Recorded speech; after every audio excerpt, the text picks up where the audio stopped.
Bonjour et bienvenue à chacune et à chacun d'entre vous.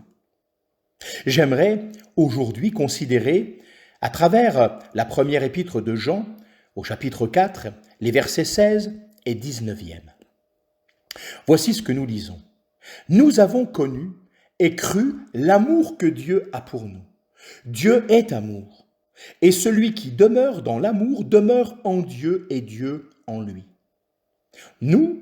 Nous aimons parce que lui nous a aimés le premier. La grâce répandue sur ses lèvres.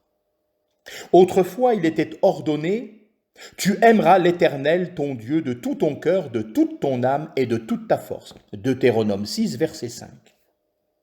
Aujourd'hui, maintenant, l'exigence du Seigneur à notre égard n'est absolument pas inférieure à ce qui est écrit dans ce verset. Dieu maintient ce qu'il a exprimé.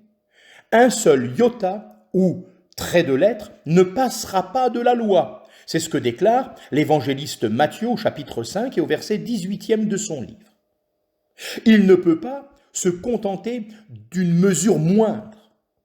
Mais ce n'est pas par un commandement qu'il obtient l'amour de son Église et de tous les cœurs des croyants. Cela a été prouvé par la triste histoire de l'homme dans toutes ses phases depuis le Sinaï.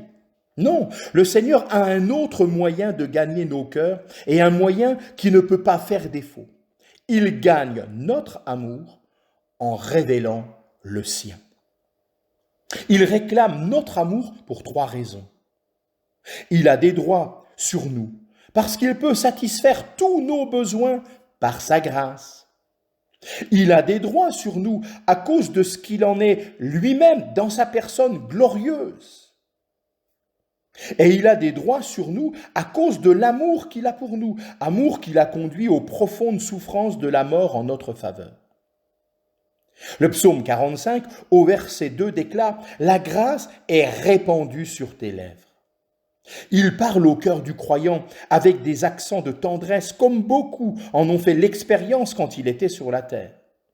Il a prononcé des paroles appropriées à ceux qui en avaient besoin. Par exemple, la femme du puits de Sichar, appelée communément la Samaritaine, celle qui pleurait à ses pieds dans la maison de Simon, comme nous l'avons évoqué, la veuve qui menait deuil sur son fils unique, le paralytique qui gémissait sous le poids du péché.